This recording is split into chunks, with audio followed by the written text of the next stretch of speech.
E se eu te dissesse que a ditadura militar brasileira nunca precisou apontar uma arma para a cabeça da maioria dos brasileiros? Porque tinha algo muito mais eficiente do que uma arma.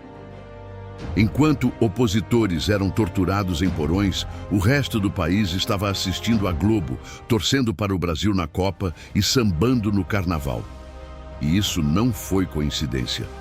Foi planejado, foi financiado, foi executado com precisão cirúrgica. A censura mais poderosa que já existiu no Brasil não proibiu nada. Ela apenas fez você olhar para outro lado.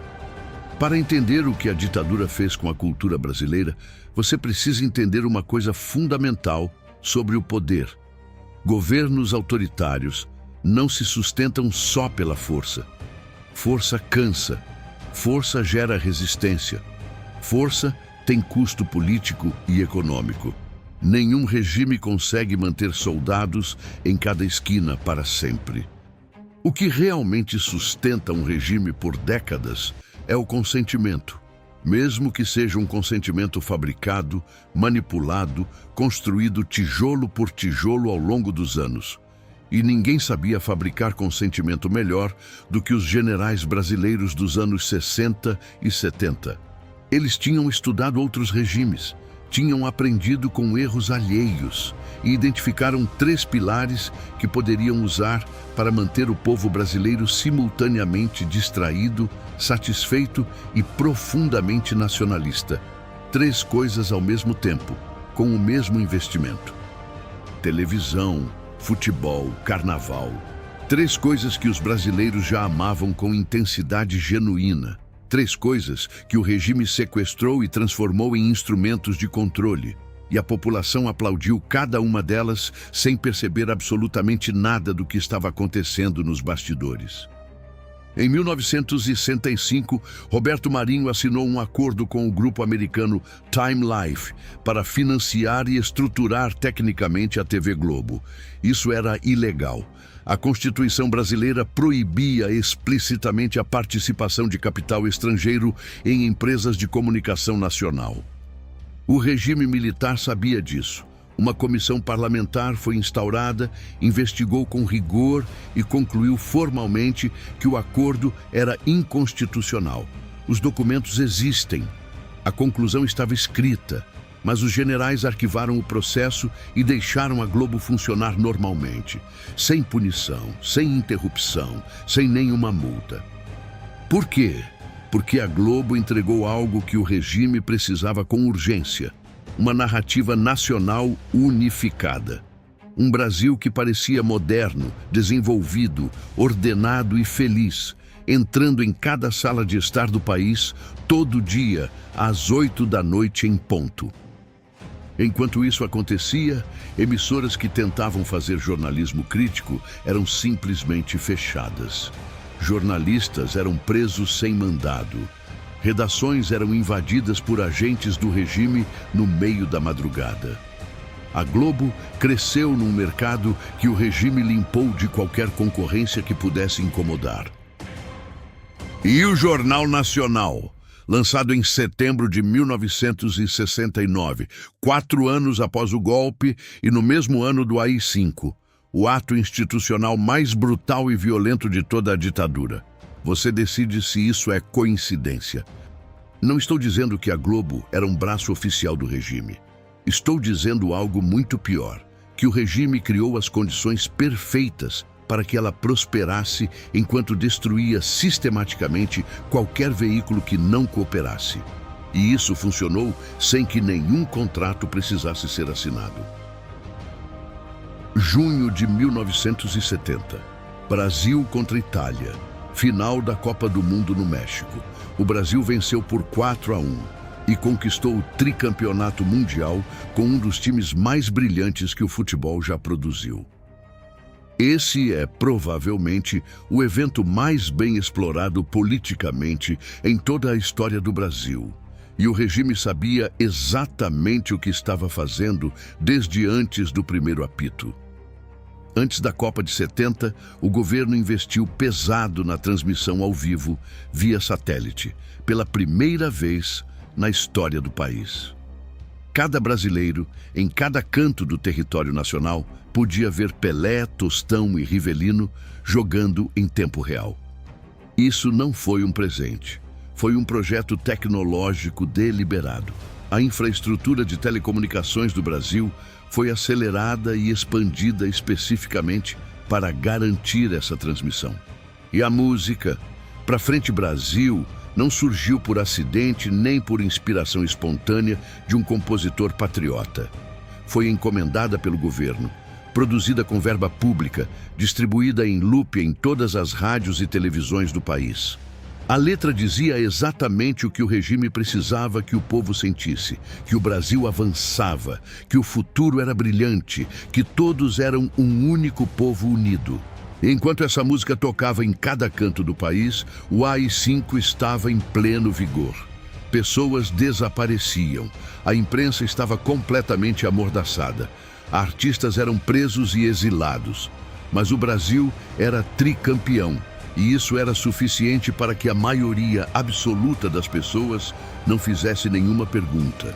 O general Médici, o presidente mais brutal da ditadura inteira, que governou durante os anos de maior repressão e mais desaparecimentos, foi fotografado segurando uma televisão portátil assistindo ao jogo. A imagem foi distribuída para toda a imprensa nacional no dia seguinte. Era uma mensagem calculada. Eu também sou brasileiro, eu também torço, nós somos iguais. Nós não éramos, mas a fotografia funcionou. O carnaval sempre foi espaço de subversão no Brasil. Historicamente, era o único momento do ano em que as hierarquias sociais podiam ser invertidas.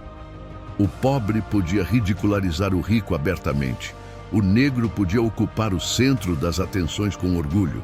O marginalizado podia existir em público sem pedir licença. A ditadura entendeu isso com clareza e, em vez de proibir, fez algo infinitamente mais inteligente e mais eficaz: domesticou. As escolas de samba passaram a receber verba pública diretamente. Os desfiles foram institucionalizados e transformados em espetáculos televisionados de grande produção nacional. E junto com o dinheiro vieram as condições, nunca escritas em nenhum decreto oficial, nunca anunciadas publicamente, mas absolutamente reais para quem precisava viver daquilo. Enredos com qualquer crítica ao regime simplesmente não avançavam. Escolas que tentaram homenagear líderes políticos perseguidos foram pressionadas a mudar o tema antes do desfile. O carnaval virou vitrine internacional, uma exportação cuidadosamente embalada da imagem do Brasil para o mundo inteiro. Vejam como esse povo é feliz. Vejam como esse país é vibrante e livre. E funcionou tão profundamente que até hoje, quando alguém critica o Brasil no exterior, a resposta instintiva de muita gente ainda é: mas temos o melhor carnaval do mundo. Como se a alegria sazonal pudesse responder por injustiça estrutural. O que a ditadura construiu entre 1964 e 1985 não foi só estradas, hidrelétricas e arranha-céus. Construiu algo muito mais duradouro e muito mais difícil de demolir. Uma identidade nacional inteira, baseada na distração organizada. Uma geração completa de brasileiros cresceu, acreditando que seu país era o melhor do mundo no futebol, tinha o carnaval mais bonito do planeta e a televisão mais assistida da América Latina.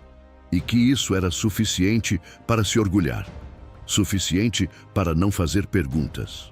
Enquanto essa identidade era cuidadosamente construída, os mecanismos reais de participação política foram sendo sistematicamente destruídos. Partidos extintos, eleições diretas abolidas por décadas, sindicatos controlados. A capacidade concreta das pessoas de influenciar o próprio destino foi sendo corroída silenciosamente, enquanto elas dançavam, torciam e assistiam televisão. E aqui está o detalhe mais perturbador de tudo.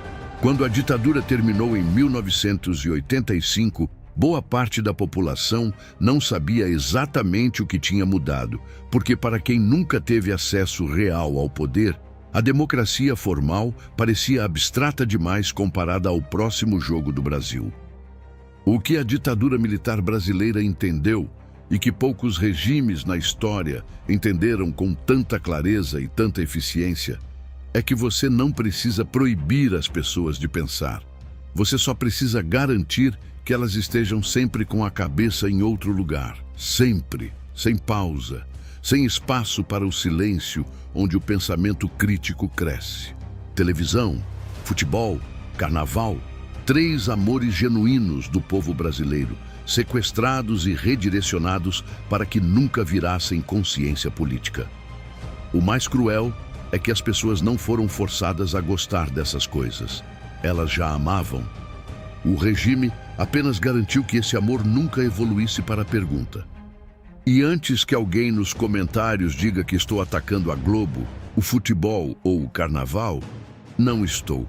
Estou dizendo que coisas genuinamente boas podem ser usadas com má intenção. E que entender como isso aconteceu é a única forma real de garantir que não aconteça de novo.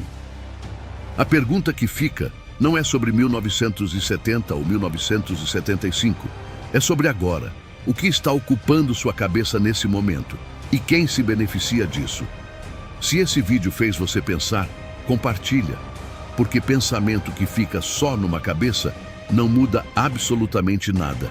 Pensamento espalhado muda tudo. Curta e deixa aqui embaixo nos comentários se você gostou do vídeo e até logo.